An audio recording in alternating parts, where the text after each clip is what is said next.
saya persilakan kalian mempresentasikan, satu kelompok mempresentasikan kurang lebih 15 sampai 20 menit presentasi, ini 10 menit diskusi. Ya, jadi hari ini bisa berapa kelompok jadinya ya? Terdapat 2 kelompok nih dari kelas B dan D, Dok.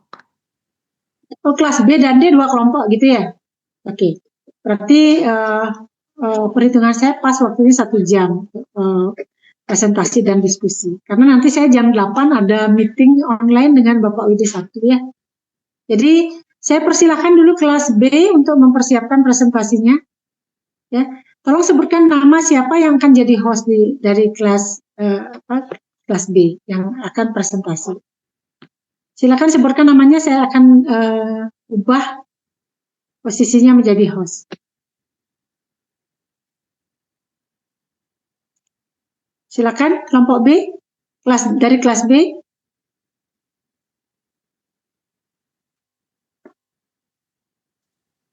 Halo. Halo dok. Ya. Mohon ditunggu sebentarnya dok, mungkin sedang dipersiapkan. Ya, itu nanti roomnya itu atas nama siapa? Karena akan saya ubah jadi host dia. Biar bisa. Mungkin untuk moderator bisa berbicara.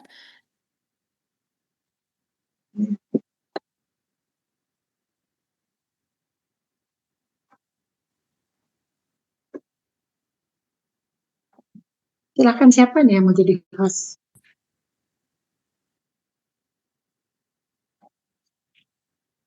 Coba yang lainnya buka kamera semua ya, biar saya tahu orangnya ada nggak nih.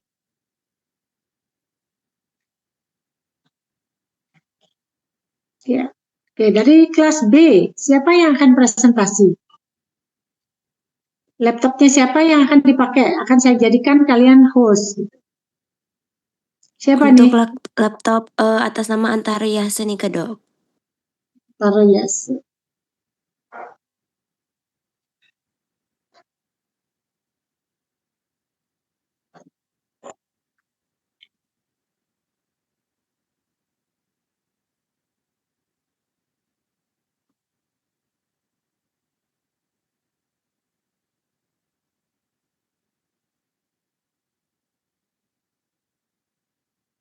Silakan buka ini ya, Antara Yasa tuh buka mute-nya biar saya tahu di mana posisi nama adik.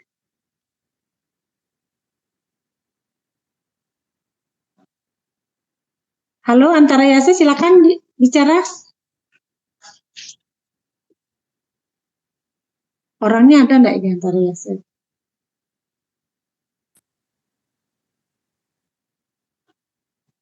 Halo.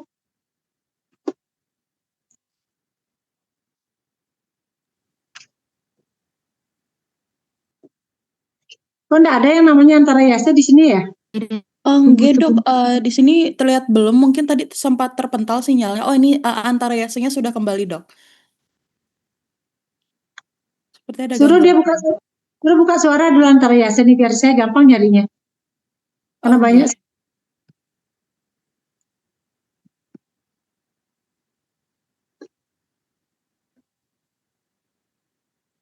Oke, saya udah jadikan host dia ya. Silakan mempresentasikan hasil kerja kalian. Yang lainnya siapkan pertanyaannya. Kalau ada hal-hal yang ditanyakan silakan bertanya. Kalau enggak nanti saya yang bertanya. Ya. Oke, silakan.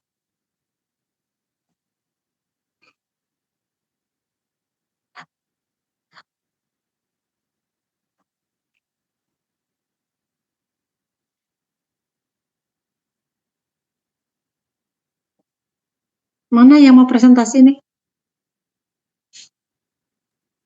Tunggu sebentar kok. Izin sukses. Oke, di sini ada yang namanya Arif Sofi. Arif, gimana kabarnya Arif? Sehat, dok. Proposal kamu yang dulu ikut lomba itu gimana kabarnya? Belum masuk, dok. Tapi Arif masuk di lomba yang sama, tapi beda judul. Oke. Udah dapat peringkat. Menang nggak? Oh, yang terakhir itu menang, dok, juara 1, dok. Oh, bagus tuh. Kan ada laporan ya? Ke WD3 udah dilaporkan? Udah dilaporkan ke WD3? Sudah, Dok. Hmm. Sudah masuk ke Udayana Bangga juga, Dok. Oh gitu ya. Oke, bagus lah. Ya, saya nggak tahu soalnya informasi. Ya, silakan kelompok B2 untuk mempresentasikan hasil kerjanya. Silakan selama 15 sampai 20 menit ya. Silakan. Iya, Dok. Terima kasih atas waktunya. Sebelumnya selamat malam dokter dan teman-teman dari kelas B. Perkenalkan kami dari kelompok B2 yang akan mempresentasikan materi mengenai kebutuhan nutrisi basal pada ruminansia. Bisa next?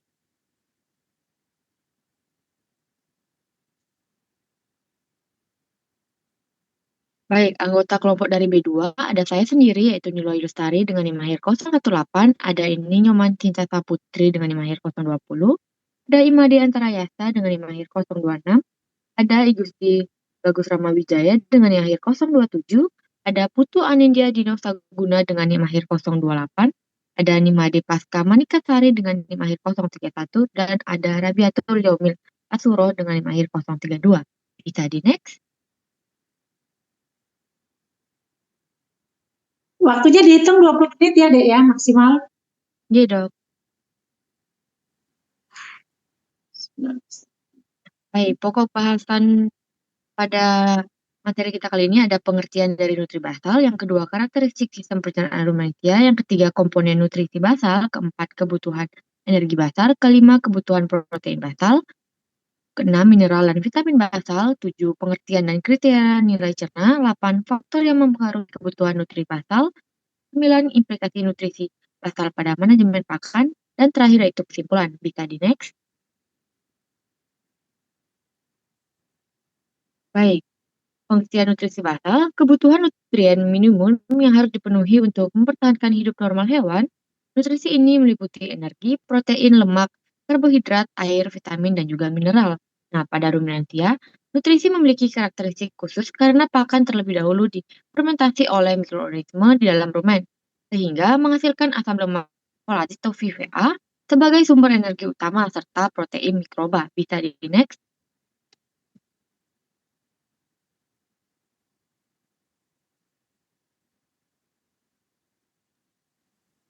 Baik, selanjutnya saya akan menjelaskan terkait dengan pencernaan hewan ruminansia.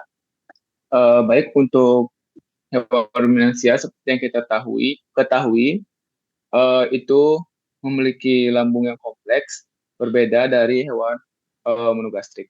Jadi yang pertama itu pencernaan hewan ruminansia dimulai dari mulut, di mana eh, dikunyahnya dan bercampurnya dengan saliva dari pakan yang dimakan oleh hewan ruminansia. Lalu di mulut ini itu akan ada ingesti, saliva buffer pH, dan pengunyahan awal. Lalu berlanjut ke esofagus. Nah, di mana di esofagus ini itu untuk transport pakan dan regurgitas atau ruminasi.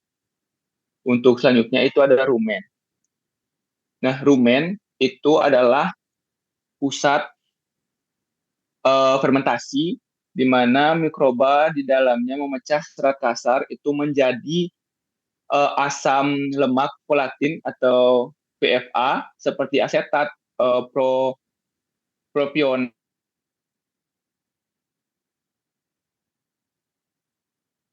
terutama bagi hewan ruminansia gitu. Selain itu mikroba itu juga mensintesis protein dan juga vitamin.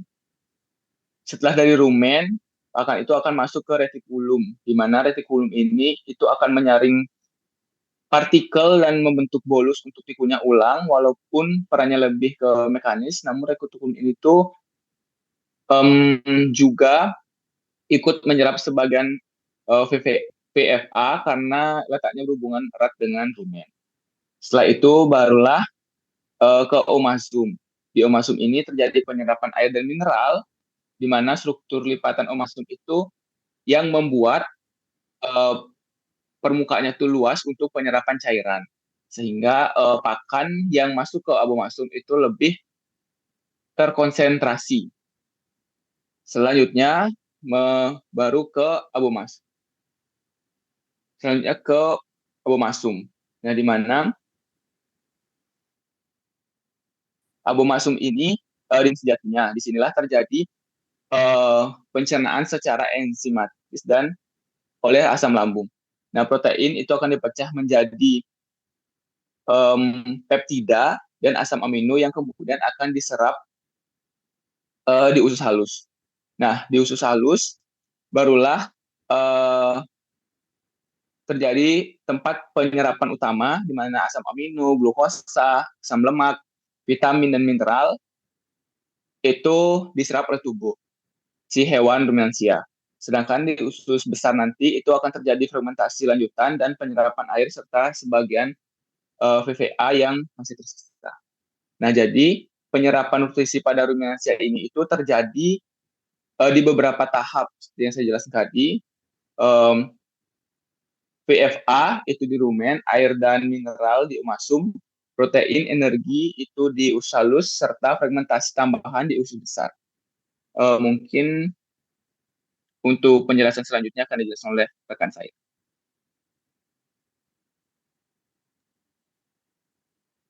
Baik, ada beberapa komponen basal ruminansia. Yang utama itu ada 4, ada karbohidrat, protein, lemak, dan juga serat kasar. Yang pertama, karbohidrat merupakan sumber utama bagi ruminansia.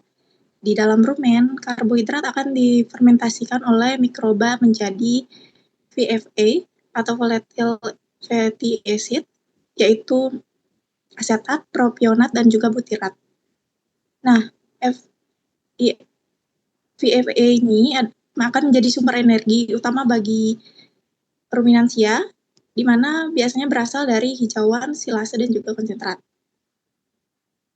Yang kedua ada protein. Protein ini sebagai sumber nitrogen yang sangat dibutuhkan oleh mikroba rumen untuk tumbuh dan juga berkembang.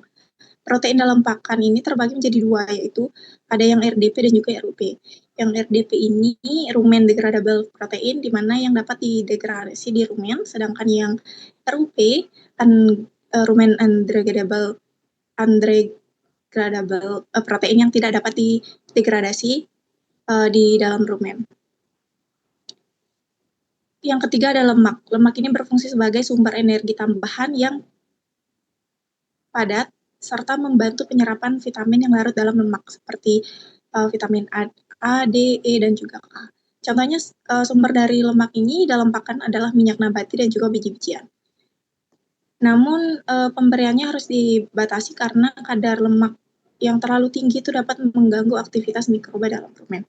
Yang keempat yaitu ada serat kasar. Serat kasar ini yang paling penting dari hijauan. Serat kasar ini berperan dalam menjaga pH rumen tetap stabil dan merangsang proses ruminansi dan juga produksi saliva.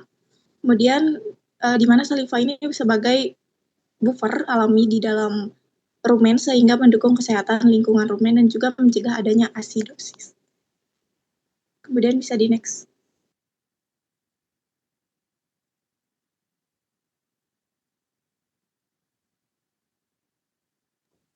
Baik, selanjutnya kebutuhan energi basal. Kebutuhan energi basal pada hewan ruminansia adalah jumlah energi minimum yang dibutuhkan tubuh untuk mempertahankan fungsi vital saat hewan dalam kondisi istirahat, tidak makan atau puasa, dan tidak beraktivitas. Energi ini untuk mempertahankan fungsi hidup dasar seperti pernapasan, sirkulasi darah, metabolisme, dan menjaga suhu tubuh tanpa adanya aktivitas produksi, pertumbuhan, maupun kerja. Sehingga kondisi ini disebut sebagai hidup pokok atau maintenance.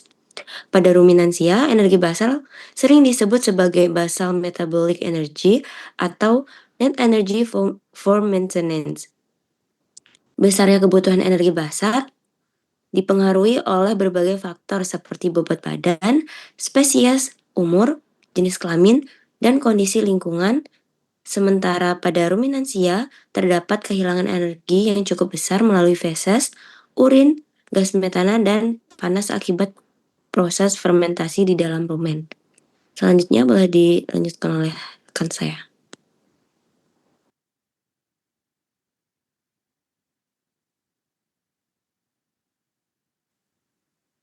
Baik, selanjutnya adalah kebutuhan protein basal. Kebutuhan protein basal ini adalah jumlah minimal protein yang diperlukan untuk mempertahankan fungsi fisiologis dasar tubuh tanpa memperhitungkan kebutuhan produksi seperti pertumbuhan, kebuntingan, ataupun laktasi. Secara umumnya, kebutuhan protein basal pada ruminansia itu berkisar antara 6-8% protein kasar dalam bahan kering ransum atau sekitar 2-3 gram protein tercerna per kilogram bobot badan per hari.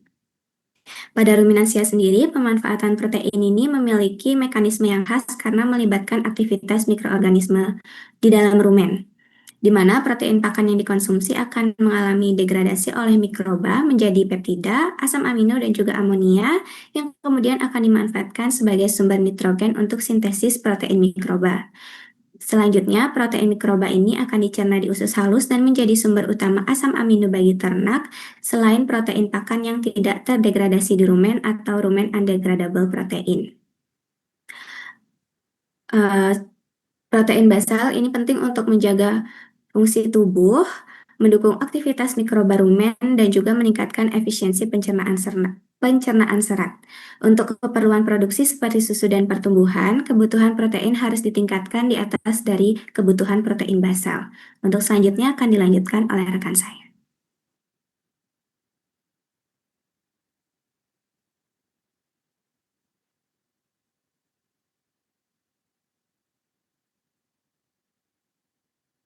Baik, selanjutnya yaitu kebutuhan mineral basal dan vitamin basal. Jadi, kebutuhan mineral basal merupakan jumlah minimal mineral yang dibutuhkan ternak ruminansia untuk mempertahankan fungsi tubuh normal.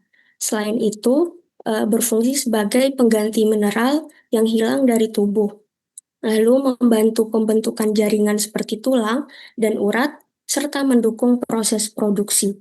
Pada ruminansia, mineral tidak hanya digunakan untuk memenuhi kebutuhan tubuh ternak itu sendiri, tetapi juga berperan penting dalam mendukung aktivitas mikroorganisme di dalam rumen. Mikroba rumen memanfaatkan mineral untuk sintesis protein dan vitamin, sehingga ketersediaan mineral sangat mempengaruhi proses fermentasi dan pemanfaatan pakan. Berdasarkan jumlah kebutuhannya, mineral dapat dibedakan menjadi mineral makro dan mineral mikro. Mineral makro seperti kalsium dan fosfor berfungsi utama dalam pembentukan dan pemeliharaan struktur tulang dan gigi, serta berperan dalam kontraksi otot dan transmisi impuls saraf. Lalu magnesium berfungsi sebagai kofaktor berbagai enzim metabolisme energi, sedangkan natrium, kalium, dan klor berperan dalam menjaga keseimbangan cairan dan tekanan osmotik tubuh. Lalu, sulfur memiliki peran khusus pada ruminansia karena digunakan oleh mikroba rumen dalam sintesis asam amino yang mengandung sulfur. Selain itu, mineral makro atau trace mineral seperti zat besi, zinc, tembaga, mangan, kobalt, selenium, dan yodium dibutuhkan dalam jumlah kecil, namun sangat penting dalam sistem enzim dan hormon. Lalu selanjutnya yaitu kebutuhan vitamin basal. Kebutuhan vitamin basal merupakan jumlah minimal vitamin yang diperlukan untuk menjaga metabolisme dan kesehatan tubuh ruminansia dalam kondisi hidup pokok. Kebutuhan vitamin basal pada ruminansia mencakup vitamin larut lemak yaitu A, D, E, dan K, dan vitamin larut air yaitu vitamin B kompleks. Dalam kebutuhan basal, vitamin berfungsi untuk mempertahankan kesehatan jaringan, mendukung sistem imun, serta memastikan proses fisiologis berjalan dengan normal. Selain itu, pada ruminansia, vitamin B kompleks dan vitamin K dapat disintesis oleh mikroorganisme di dalam rumen. Oleh karena itu, dalam kondisi normal, kebutuhan vitamin tersebut dapat terpenuhi tanpa suplementasi tambahan. Untuk selanjutnya akan dijelaskan oleh rekan saya. Baik, selanjutnya saya akan melanjutkan untuk penjelasan terkait dengan pengertian kriteria nilai cerna. Nah, jadi nilai cerna atau digestibility adalah presentase nutrien dalam pakan yang dimana pakan itu dapat dicerna. Lalu untuk selain dicerna, itu juga dapat diserap dan dimanfaatkan oleh tubuh hewan setelah melalui proses pencernaan. Nah, pada ruminansia sendiri, proses pencernaan nutrien itu sangat dipengaruhi oleh beberapa faktor. Yang pertama itu ada aktivitas mikroba rumen. Nah, jika aktivitas mikroba rumen ini terganggu, maka proses pencernaan juga akan terganggu, sehingga energi yang didapatkan oleh hewan itu tidak maksimal atau tidak sepenuhnya seperti itu. Lalu komposisi pakan. Jadi komposisi pakan seperti mineral, vitamin, protein, lemak, dan lain-lain itu jika tidak sesuai itu akan mempengaruhi ke nilai cerna. Lalu kandungan dan serat pakan itu juga sangat mempengaruhi dari nilai cerna. Nah, untuk penghitungan dari nilai cerna yang sesat tubuh yang saya dapatkan itu nilai cerna itu dapat dicari dengan cara nutrien dikonsumsi dikurangi nutrien dalam feses dibagi nutrien dikonsumsi lalu dikali 100% sehingga didapatkan nanti nilai cerna yang memang benar-benar masuk ke dalam tubuh hewan seperti itu. Untuk selanjutnya akan disampaikan oleh rekan saya.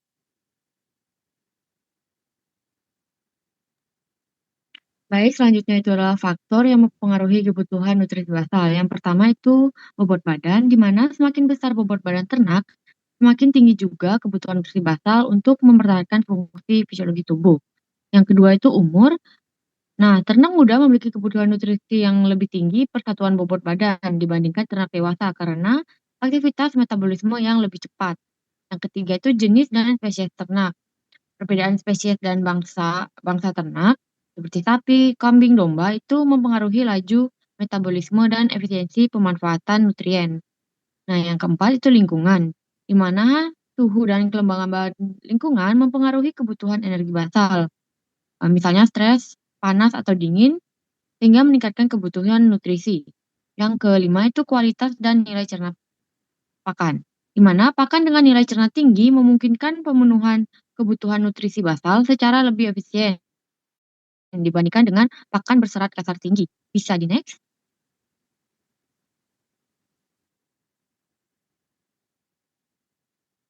Baik, selanjutnya yaitulah implikasi nutrisi basal pada manajemen pakan ruminansia.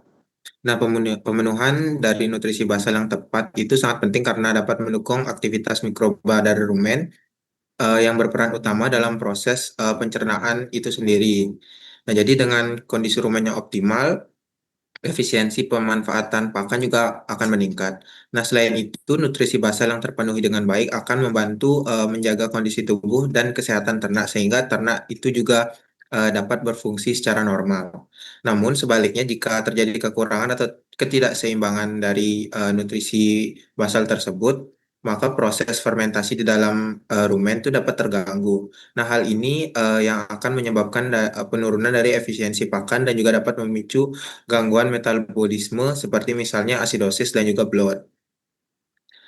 Nah, oleh karena itu, dalam manajemen pakan ruminansia ini sangat penting untuk memastikan bahwa bahwa kebutuhan nutrisi basalnya itu dapat terpenuhi secara seimbang agar kesehatan dan performa ternaknya itu dapat optimal. Bisa di next.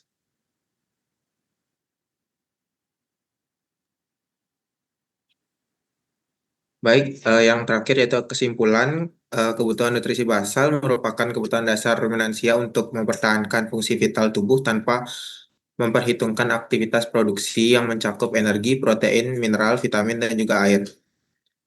Nah, pemenuhan nutrisi basal yang tepat sangat dipengaruhi oleh bobot badan, umur, jenis ternak, kondisi lingkungan, serta kualitas dan nilai cerna pakan. Nilai cerna pakan berperan penting dalam menentukan efisiensi pemanfaatan nutrien sehingga pemahaman yang baik mengenai kebutuhan nutrisi basal itu dapat mendukung kesehatan, keseimbangan metabolisme, dan juga efektivitas dari manajemen pakan ruminansia. Mungkin sekian yang dapat saya sampaikan. Saya kembalikan kepada moderator. Terima kasih.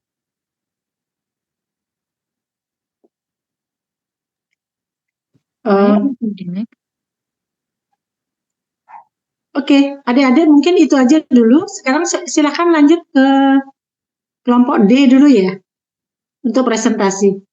Iya, Dok. Nanti kita gabung ya. Iya, Dok. Kelas D siapa yang akan presentasi?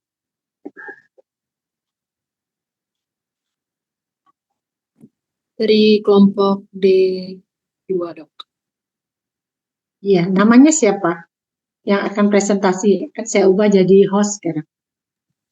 Untuk Nama Florentia. Ya, siapa namanya? Florentia, Dok. Sebentar. Coba hapus dulu mute-nya ya, biar bisa saya gampang nyari. Kemudian Made Antara tolong keluar dulu dari host, jadi host ya. Florentia. Oke.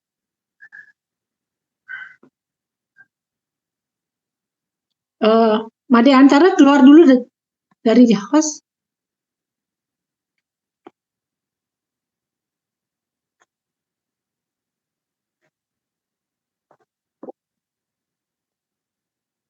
Halo? Antara Yase, tolong keluar dulu. Sebentar. Ya.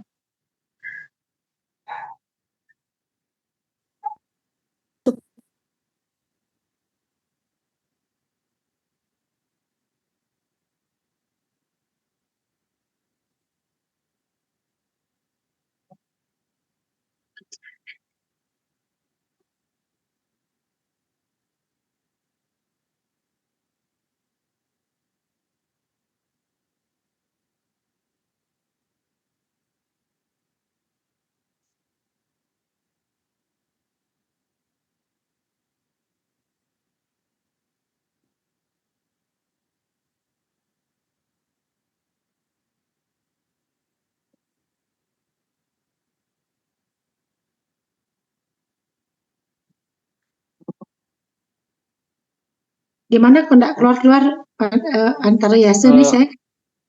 Sebentar, Dok. Sinyal saya bermasalah tadi. Untuk kelas D siapa yang akan present, Dok? Florentia. Coba pindahkan ke Florentia atau Sebentar. silakan lihat.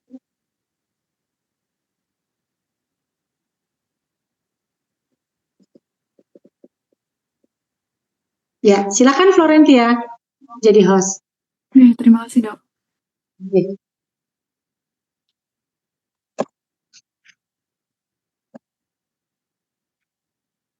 Waktunya maksimal 20 menit ya.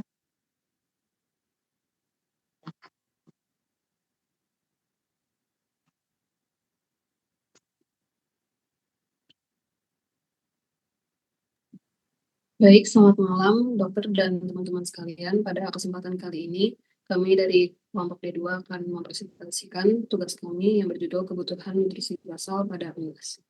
Next slide.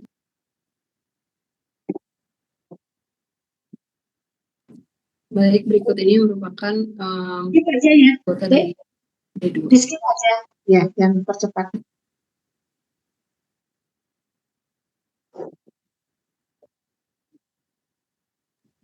Baik, pakan merupakan faktor utama yang mempengaruhi pertumbuhan dan produktivitas ternak, sehingga harus tersedia secara cukup dan mengandung nutrisi lengkap seperti protein, karbohidrat, lemak, serat, vitamin, dan mineral. Di antara komponen tersebut, protein memiliki peran kunci utama pada unggas karena sistem pencernaannya sederhana dan kemampuan sintetis proteinnya terbatas. Protein akan dicerna menjadi asam amino yang berperan dalam pembentukan jaringan tubuh dan peningkatan bobot badan sehingga keseimbangan dan kualitas protein dalam ransum sangat menentukan hasil produksi dari ternak.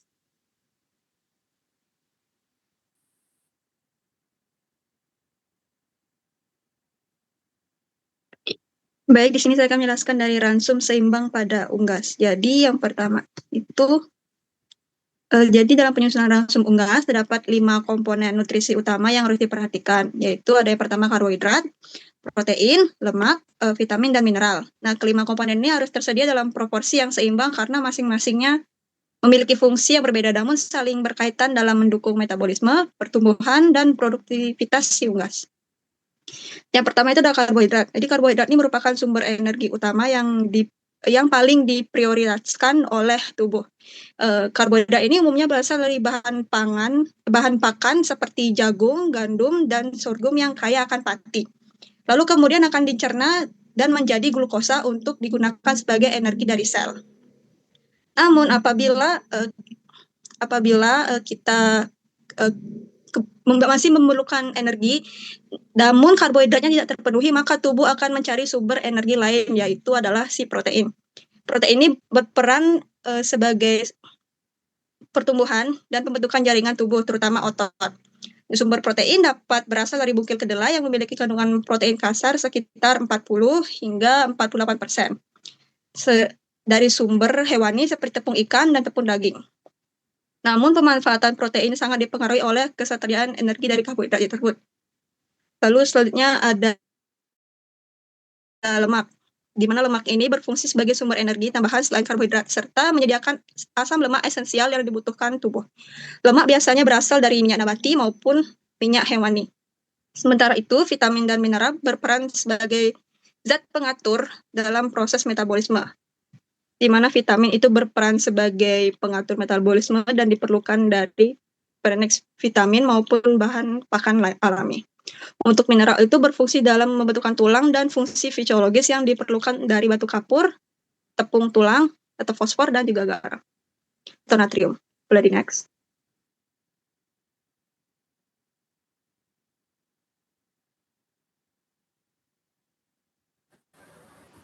Baik, yang pertama ada protein. Protein itu merupakan nutrien esensial dalam pakan unggas yang tersusun atas rantai asam amino dan berfungsi sebagai komponen utama membentuk jaringan tubuh seperti otot, organ, dan bulu. Dalam tubuh unggas, protein berperan penting dalam mendukung pertumbuhan, perbaikan jaringan, serta berbagai proses metabolisme melalui pembentukan enzim, hormon, dan antibodi.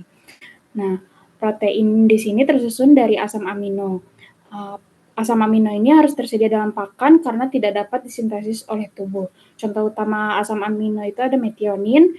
Metionin ini berperan penting dalam sintesis protein serta sebagai prekursor senyawa penting seperti glutathione yang berfungsi sebagai antioksidan. Sedangkan dan yang lainnya ada lisin dan treonin. Lisin dan treonin juga berperan dalam pertumbuhan dan pembentukan jaringan tubuh.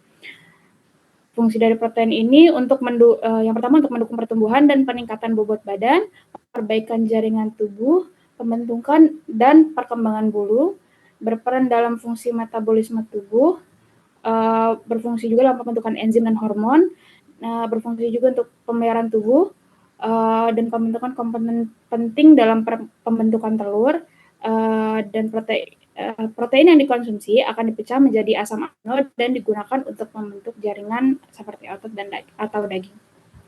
Next slide.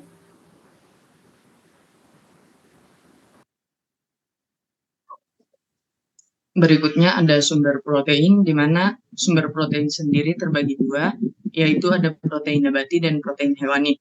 Dan beberapa contohnya untuk protein nabati itu seperti bungkil kelapa dengan kandungan protein kasar sekitar 44 hingga sekitar 40%, dengan penggunaan pada umumnya diransum sekitar 20 hingga 30%.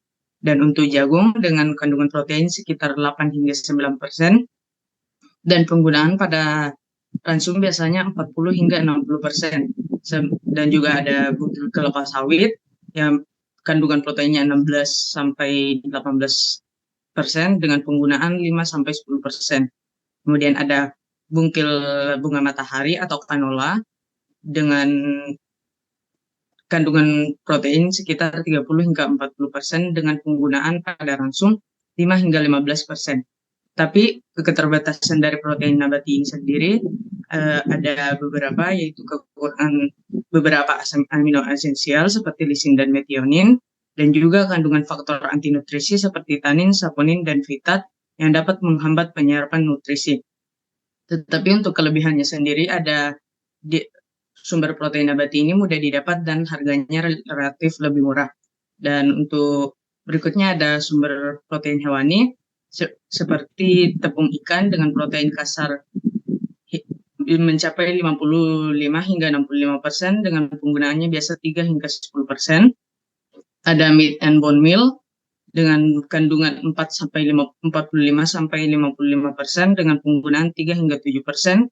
Dan kemudian ada tepung darah atau blood meal dengan kandungan protein hingga 80 hingga 90% dengan penggunaan 1 hingga 4%. Tetapi keterbatasan protein hewani ini sendiri harganya relatif mahal, ketersediaan bahan baku terbatas dan dalam beberapa kondisi, dapat mempengaruhi paliabilitas pakan jika digunakan berlebihan, tetapi untuk keuntungannya sendiri, proteinnya itu, kandungan protein kasarnya itu lebih tinggi dibanding protein nabati. Boleh tolong dilanjut?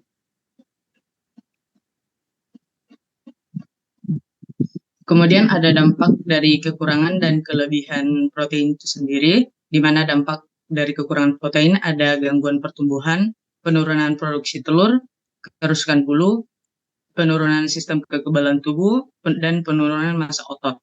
Dan untuk kelebihannya sendiri ada peningkatan ekspresi nitrogen yang nantinya keluar melalui feses atau asam urat yang ada di feses. Kemudian ada konsumsi air yang meningkat dan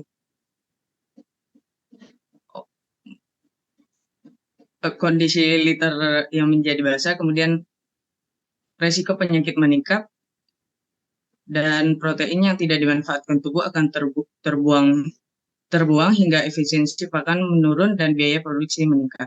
Boleh tolong lanjut? Baik, selanjutnya karbohidrat. Karbohidrat merupakan salah satu zat gizi yang sangat penting dalam pakan unggas karena berperan sebagai sumber energi utama bagi tubuh. Hampir seluruh aktivitas unggas, mulai dari bergerak, mencari makan, hingga proses metabolisme di dalam tubuh, sangat bergantung pada energi yang berasal dari karbohidrat. Oleh karena itu, keberadaan karbohidrat dalam ransum harus benar-benar diperhatikan. Dalam pakan sehari-hari, karbohidrat umumnya berasal dari bahan seperti jagung, dedak, dan gandum. Bahan-bahan ini menjadi komponen utama karena mengandung energi yang cukup tinggi dan mudah dimanfaatkan oleh tubuh unggas. Ketika pakan dikonsumsi, karbohidrat akan mengalami proses pencernaan di saluran pencernaan dan dipecah menjadi bentuk yang lebih sederhana, terutama glukosa. Glukosa inilah yang kemudian diserap ke dalam darah dan digunakan sebagai sumber energi utama untuk menunjang berbagai fungsi tubuh. Secara umum, karbohidrat yang dikonsumsi oleh unggas memiliki karakteristik yang berbeda-beda. Ada yang lebih mudah dicerna sehingga cepat menghasilkan energi, dan juga ada yang membutuhkan waktu yang lebih lama untuk dipecah di dalam tubuh. Karbohidrat yang mudah dicerna biasanya langsung dimanfaatkan sebagai energi instan, sementara yang lebih kompleks akan menyediakan energi secara bertahap dan lebih tahan lama. Selain itu, ada juga karbohidrat yang tidak sepenuhnya dicerna tetapi memiliki peran dalam menjaga kesehatan saluran pencernaan. Selain sebagai sumber energi, karbohidrat juga memiliki fungsi lain yang tidak kalah penting. Ketika kebutuhan energi tercukupi, kelebihan karbohidrat akan disimpan dalam bentuk cadangan energi, yaitu glikogen di dalam hati dan otot. Cadangan ini akan digunakan kembali ketika tubuh membutuhkan energi tambahan, misalnya seperti asupan pakan menurun atau saat aktivitas meningkat. Karbohidrat juga membantu menghemat penggunaan protein, sehingga protein dapat difokuskan untuk pertumbuhan dan perbaikan jaringan, bukan sebagai sumber energi. Namun, keseimbangan karbohidrat dalam pakan harus benar-benar dijaga. Jika jumlahnya tidak mencukupi, unggas akan mengalami kekurangan energi. Dampaknya bisa terlihat dari pertumbuhan yang terhambat, produksi yang menurun, serta kondisi tubuh yang lemah dan kurang aktif.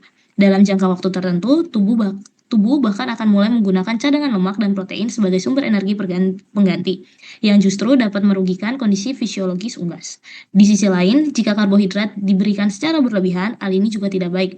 Kelebihan energi akan disimpan dalam bentuk lemak dan dapat menyebabkan penumpukan lemak berlebih atau obesitas. Kondisi ini berlanjut menjadi fatty liver yang akhirnya dapat menurunkan kesehatan dan produktivitas unggas secara keseluruhan. Oleh karena itu, pemberian karbohidrat dalam ransum harus seimbang dan disesuaikan dengan kebutuhan unggas. Dengan pengelolaan nutrisi yang tepat, karbohidrat tidak hanya menjadi sumber energi, tetapi juga menjadi peran yang penting dalam menjaga kesehatan, pertumbuhan, dan produktivitas unggas secara optimal. Boleh di next?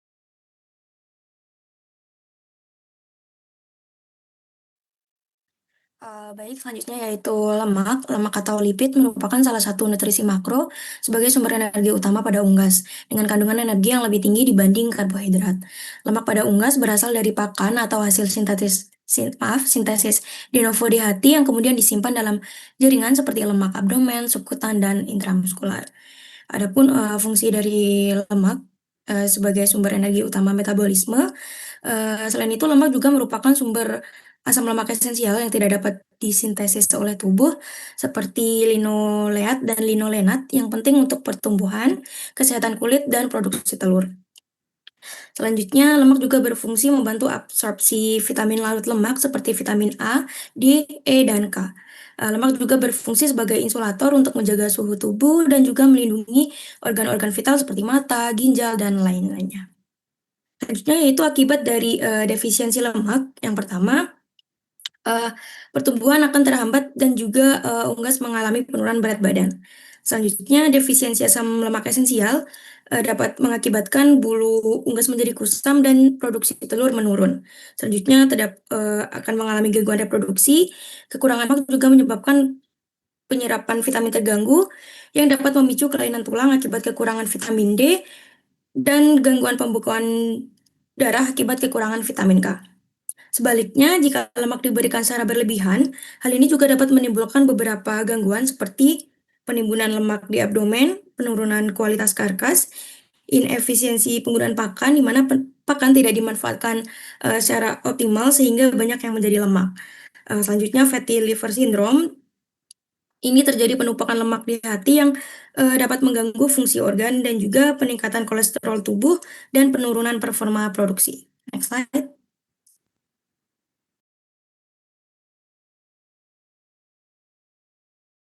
Baik, selanjutnya saya akan menjelaskan mengenai vitamin dalam unggas, di mana vitamin merupakan zat nutrisi yang esensial yang dibutuhkan oleh unggas untuk menunjang metabolisme,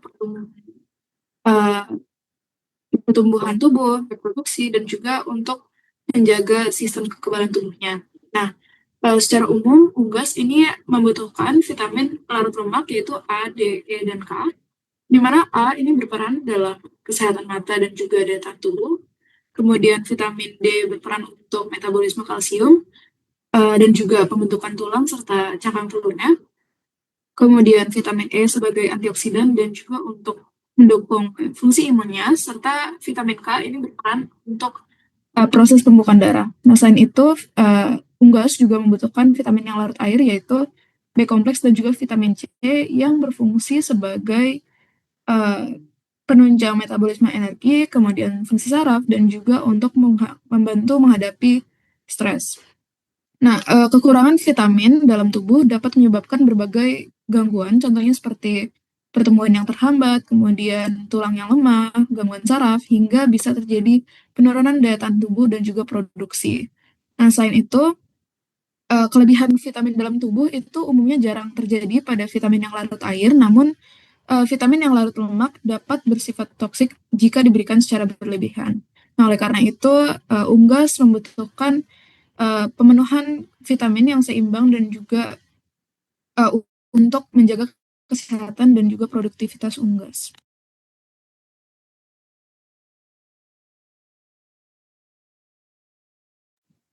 Baik, berikutnya ada mineral. Mineral merupakan nutrien esensial untuk metabolisme, struktur tubuh, dan keseimbangan cairan. Dia itu tidak dapat disintesis, jadi harus diperoleh dari pakan. Mineral sendiri itu dibagi menjadi mineral makro dan mineral mikro.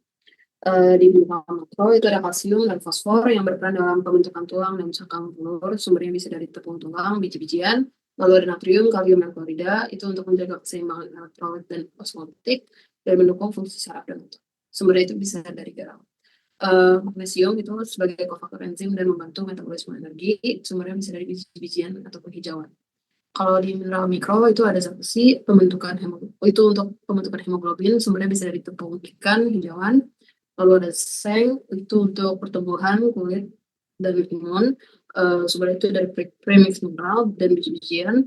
Lalu ada mangan, itu untuk pembentukan tulang dan kualitas telur. Sumbernya bisa dari premix mineral, biji-bijian. Lalu selenium, itu bisa menjadi antioksidan glutathione peroksidase, sumbernya dari premix. Lalu yang terakhir ada iodium dan tembaga, itu untuk metabolisme dan fungsi hormon. Sumbernya bisa dari garam, premix mineral, dan biji-bijian. Lalu gangguan umum ketidakseimbangan mineral pada unggas itu ada beberapa. Yang pertama ada defisiensi kalsium dan fosfor, itu bisa menyebabkan rakitis pada unggas muda, cangkang telur tipis, atau tanpa cangkang pada ayam petelur. Lalu ada defisiensi mangan yang bisa menyebabkan perosis atau slip tendon yang ditandai dengan kelainan kaki dan kesulitan berdiri. Lalu yang terakhir ada ketidakseimbangan elektrolit yang bisa menyebabkan diare, peningkatan konsumsi air, dan liter basah. Berikutnya.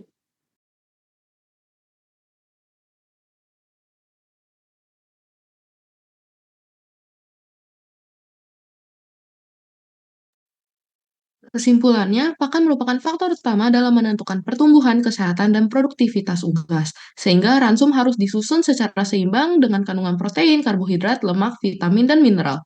Protein menjadi komponen kunci karena berperan dalam pembentukan jaringan tubuh dan produksi dengan kualitas yang ditentukan oleh keseimbangan asam amino. Keseimbangan nutrien sangat penting karena kekurangan maupun kelebihan dapat menurunkan performa dan efisiensi produksi. Oleh karena itu, formulasi ransum yang tepat sesuai kebutuhan unggas sangat diperlukan untuk mendukung produktivitas dan kesehatan ternak.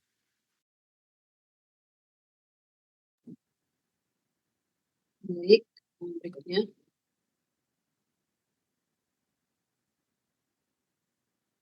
Di next slide.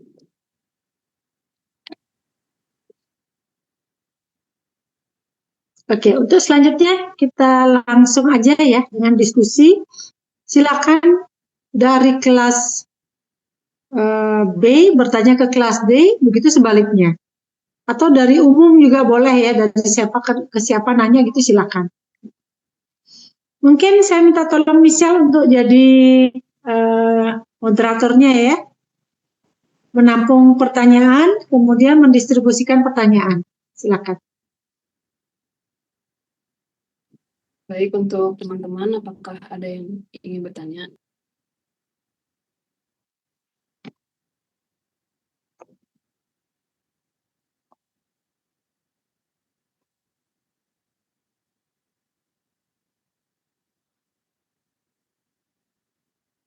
Silakan. Baik, selamat malam. Saya izin bertanya. Perkenalkan, nama saya Felicia Hazani dengan NIM akhir 160 dari kelas D. Saya ada pertanyaan untuk yang kebutuhan nutrisi basal unggas. Itu aku membaca kalau kelebihan protein itu bisa meningkatkan risiko penyakit kepada unggas. Ini kenapa ya? Kok bisa? Sekian dari saya. Oke, silakan lanjut jawab kelas D. Kenapa kelebihan protein kok malah nggak bagus gitu? Silakan. Yang bikin papernya pasti tahu jawabannya. Izin menjawab dong.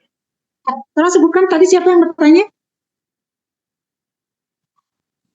Saya, Dok. Siapa? Felicia Azani.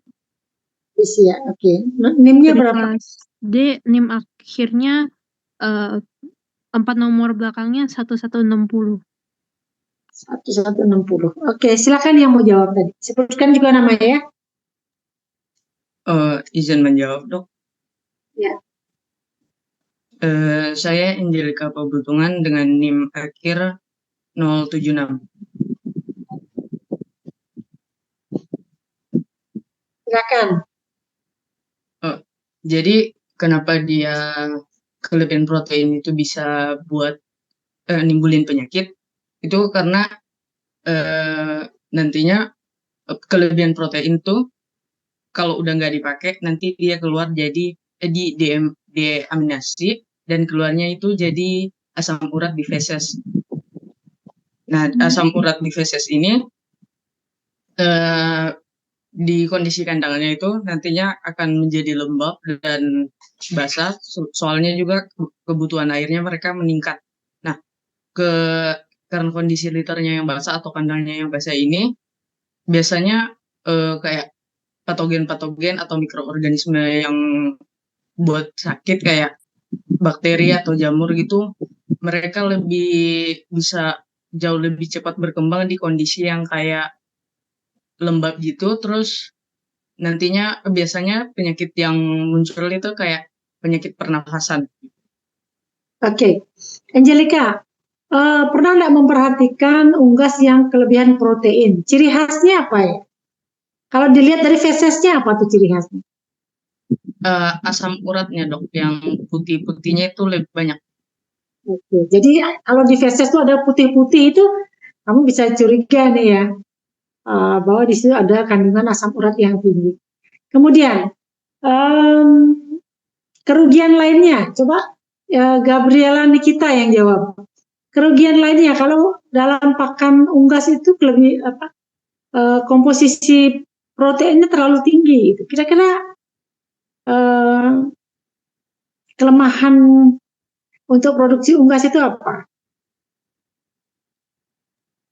Maaf dok, apa boleh diulang pertanyaannya? Tadi sinyal saya sempat terputus soalnya. Atau yang lain, siapa yang udah dengar pertanyaan saya, silakan jawab.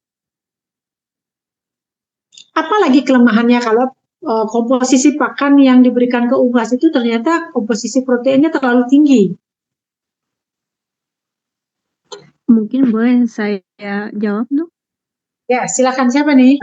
Felicia Azani lagi, Dok. Felicia, oke, silakan. Yang efisiensi pakan menurun dan biayanya yang meningkat. Oke, jadi kalau dari sisi peternakan gitu ya, dia harus berhitung sekali gitu ya. Kalau proteinnya berlebih, artinya protein itu kan mahal ya. Kalau dia berlebih, dia akan dibuang, bahkan jadi sumber penyakit lagi. Karena lokasi kandang jadi lebih becek, lebih berair, sehingga menyebabkan patogen lebih gampang tumbuh. Di satu sisi, harga pakan jauh lebih tinggi karena kelebihan protein. Sementara produksinya cuma maksimal sekian gitu. Ya, nah itu yang harus dipertimbangkan kalau jadi peternak. Nah, begitu juga kalau nanti misalnya kalian jadi praktisi dokter hewan yang tugas ke lapangan, ya itu harus diperhitungkan sekali gitu ya. Makanya kenapa peternak-peternak unggas besar, jadi komposisi pakannya itu sangat diperhitungkan. Ya, jadi berapa modal pakan yang dia berikan harus lebih rendah dibandingkan produksi yang dihasilkan oleh unggas tersebut. Jangan sampai dia hanya bertelur sekian, tapi pakan yang diberikan itu berlebih. Ya, itu jadi sangat diperhitungkan. Oke, selanjutnya untuk kelas D, silakan bertanya ke kelas D.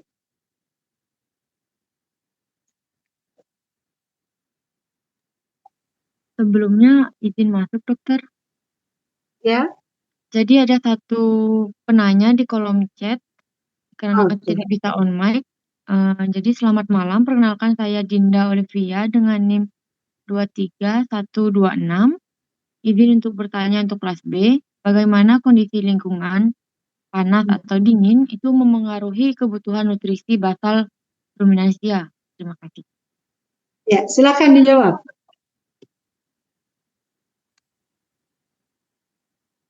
Izin menjawab, dokter.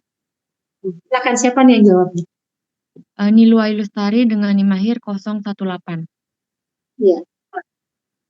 Jadi kondisi lingkungan itu sangat memengaruhi. Misalnya pada saat cuaca panas itu, misalnya kan pada saat cuaca panas atau dingin. Nah, pada saat cuaca panas, ternak mudah stres dan nafsu makan menurun, sehingga meskipun makanan itu lebih sedikit, tubuh tetap membutuhkan energi untuk tetap bertahan hidup. Karena oleh sebab itu, ternak itu butuh pakan yang berkualitas tinggi. Nah, sebaliknya saat cuaca dingin, ternak membutuhkan lebih banyak energi untuk menjaga suhu tetap normal atau tubuh tetap dalam keadaan yang fit, sehingga kebutuhan energi basal itu meningkat. Oleh karena itu, suhu lingkungan antara panas atau dingin itu sangat mempengaruhi dalam pemberian pakan. Sekian dari saya, mungkin dari dokter ada tambahan gitu, Dok? Iya, silakan. Silakan teman yang lain dulu menjawab ya, sebelum dari saya. Silakan, ada yang memberikan tanggapan lagi? Tambahan informasi?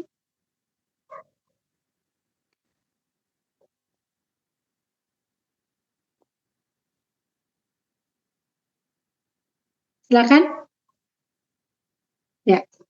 Nah, sebagai contoh yang lebih ekstrim gitu ya. Kalian bayangkan beruang kutub. Beruang kutub tuh pada saat musim dingin dia akan melakukan hibernasi ya. Dia akan tidur sepanjang tahun gitu. Tujuannya apa? Tujuannya adalah untuk mengefisiensikan nutrisinya. Jadi dengan dia tidur, laju metabolismenya itu akan diperlambat. Ketika laju metabolisme melambat, energi yang dihasilkan juga berkurang. Nah, dengan dia cuma tidur aja gitu kan, energi yang dia pakai juga sedikit. Karena apa? Karena pada saat hibernasi dia nggak dapat makanan gitu ya, kecuali dia harus berburu. Pada saat dia tidak bisa berburu, dia hanya melakukan tidur saja untuk mengefisiensikan energinya gitu.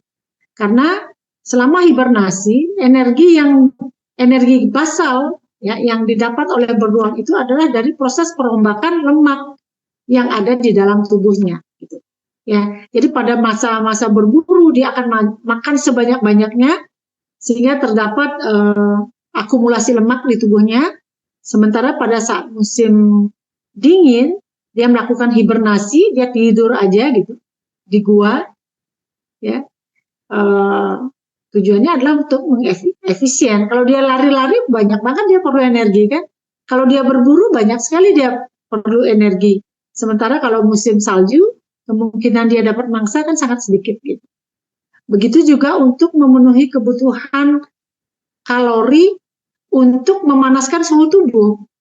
Apa yang harus dia lakukan? Dia harus rombak itu lemak yang ada dalam tubuh. Tujuannya apa? Untuk metabolismenya itu tetap berjalan sehingga panas tubuhnya itu tetap terjaga gitu. Ya. Jadi itu mekanisme metabolisme yang diadaptasikan untuk mempertahankan hidup. Nah, begitu juga dengan hewan ruminansia ya, tapi walaupun tidak se ekstrim beruang gitu ya. Tetapi begitulah polanya. Ketika dia di musim panas biasanya keinginan untuk makan itu berkurang. Ya, keinginan untuk makan itu berkurang, nafsu makannya itu berkurang karena suhu sangat tinggi, yang dia perlukan lebih banyak adalah minum. Ya. Nah, di samping itu dia kan juga tidak perlu mempercepat laju metabolismenya untuk menghasilkan energi untuk menghangatkan tubuh gitu kan, karena suhu sudah panas, jadi tidak perlu metabolisme itu dipercepat. Tetapi pada saat dingin, umumnya metabolisme dipercepat. Kalian bayangkan deh, misalnya kalian sendiri pas jalan-jalan ke Bedugul, gitu. Kan dingin di sana tuh, kalian pasti cepat merasa lapar. Ya kan, walaupun tadi sudah makan, sekarang kok lapar lagi gitu di suasana dingin. Karena apa? Karena tubuh itu akan mempercepat laju metabolisme untuk menghasilkan energi, fungsinya untuk menghangatkan tubuh kalian. Gitu. Ya. Oke. Mungkin mudah-mudahan bisa menjawab ya dari sedikit ulasan saya. Silakan adik-adik yang lain kalau ada pertanyaan lagi. Sekar Simalapuja. Apakah boleh, Pak? Apakah boleh terkait mengapa hijauan itu penting dalam ransum ruminansia? Oke, silakan yang mau jawab. Kenapa hijauan itu penting dalam ruminansia? Saya rasa semua bisa jawab harusnya. Silakan ada yang mau jawab. Izin dok. Ya, Sinta Saputri silakan. Mungkin karena hijauan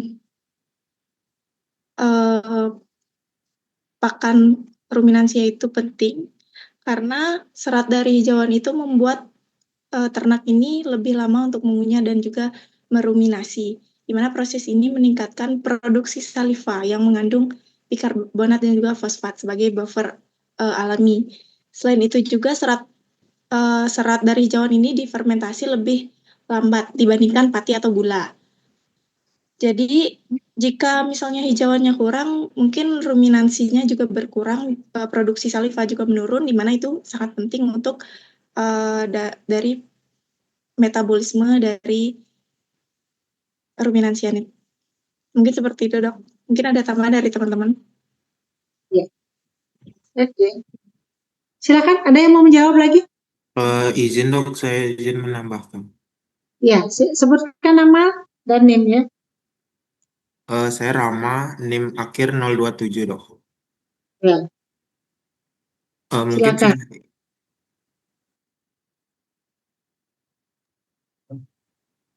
Saya izin menambahkan sedikit lagi dok sebenarnya dari jawaban Putri tadi.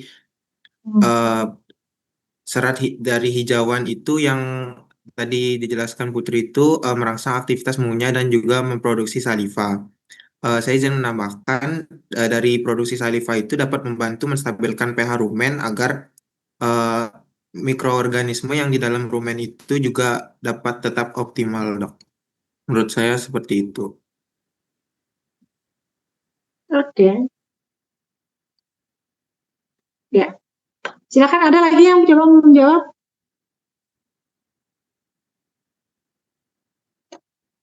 Kenapa hijauan itu penting untuk ruminansia?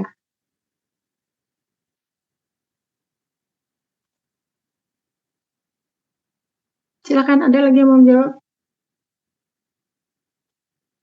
Tadi Putri dari sisi mungkin untuk buffer ya, bikarbonat yang dihasilkan. Kalau Rama tadi apa fungsinya? Untuk menstabilkan pH rumen. Menstabilkan pH rumen. Oke, lagi apa? Ada lagi yang mau jawab? Propionat, butirat, itu gimana tuh? Kalau karbohidrat dipecah, difermentasi jadi apa dia? Izin menjawab, Dok. Ya, silakan. Ya, mungkin melanjutkan dari Putri dan Rama tadi, hijauan ini sangat penting untuk hewan ruminansia karena kan hijau ini berupa serat yang dimana seperti tadi di rumen itu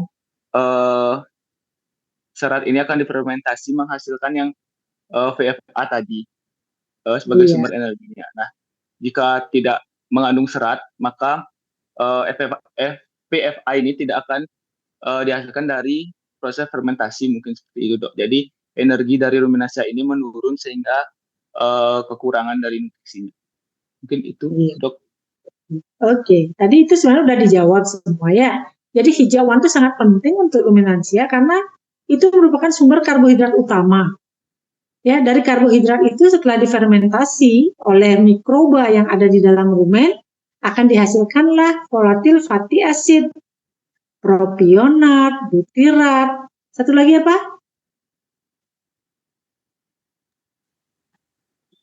Ayo, yang bikin paper.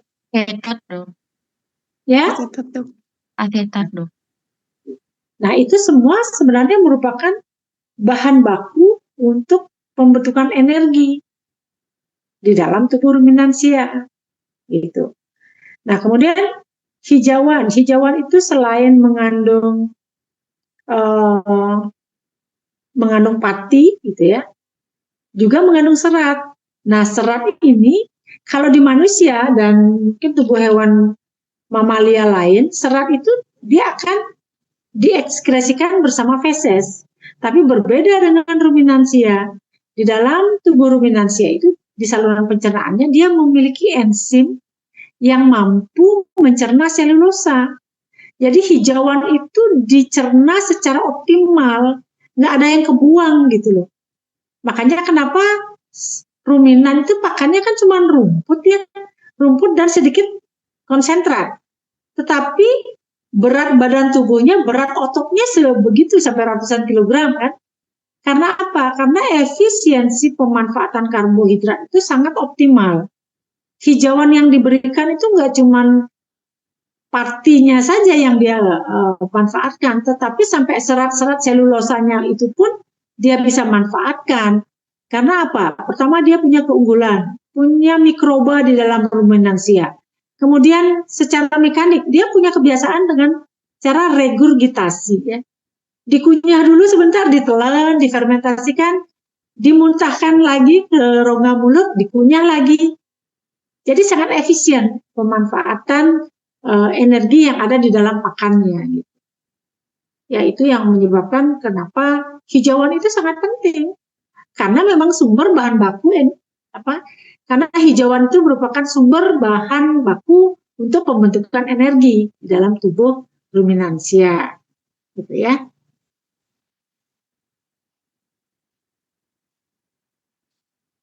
Kalau musim kering tuh bahkan sapi-sapi dikasih rumput kering pun dia bisa hidup kan. Itu bukti bahwa bagaimana efisiennya dia memanfaatkan pakan yang diberikan. Nah, makanya kenapa mikroba, mikroflora yang ada di dalam ruminansi, di dalam rumen itu penting sekali perannya. Nah, jangan sampai karena kesalahan memberikan, jangan sampai karena komposisi pakan, komposisi ransum yang diberikan itu berubah, menyebabkan populasi-populasi mikroflora yang ada di rumen itu juga berubah. Nah, akibatnya apa? Efisiensi pemanfaatan pakan itu bisa berubah. Gitu. Ya, di situ umumnya timbullah yang namanya penyakit, itu biasanya. Ya. Oke, jadi mikroflora rumen itu sangat penting dijaga. Nah, akan sangat bahaya gitu ya kalau misalnya terjadi bloat. Kalian pernah membaca artikel kenapa sapi itu perutnya kembung gitu, ada udara di dalam rumennya, dan itu kalau dibiarkan sapinya bisa mati tuh gara-gara bloat itu. Ya, itu akibat adanya fermentasi oleh mikroba yang ada dalam rumen. Hal-hal apa nih yang menyebabkan sampai terjadinya bloat? Itu silakan kalian baca dulu sendiri ya. Nanti di pertemuan berikutnya kalian boleh kita diskusikan lagi. Oke, silakan. Ada pertanyaan?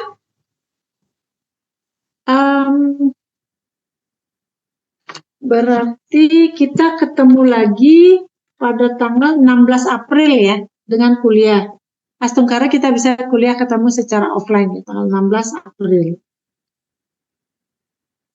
Oke, adik-adik, kalau tidak ada pertanyaan, mohon maaf karena saya ada meeting online dengan mahasiswa Veterinary Science Club dan Pak WD1 gitu ya, untuk membahas akan ada kuliah umum sama workshop gitu ya. Jadi kuliah saya cukupkan dulu sampai di sini ya. Kalau ada hal-hal yang masih ingin kalian pertanyakan, silakan dicatat dulu. Nanti silakan dipertanyakan pada saat kita kuliah tatap muka. Ya. Mungkin itu saja dari saya. Terima kasih atas perhatian kalian. Sampai jumpa pada saat kuliah berikutnya. Selamat malam. Silakan kalian boleh keluar dari room ini. Salam.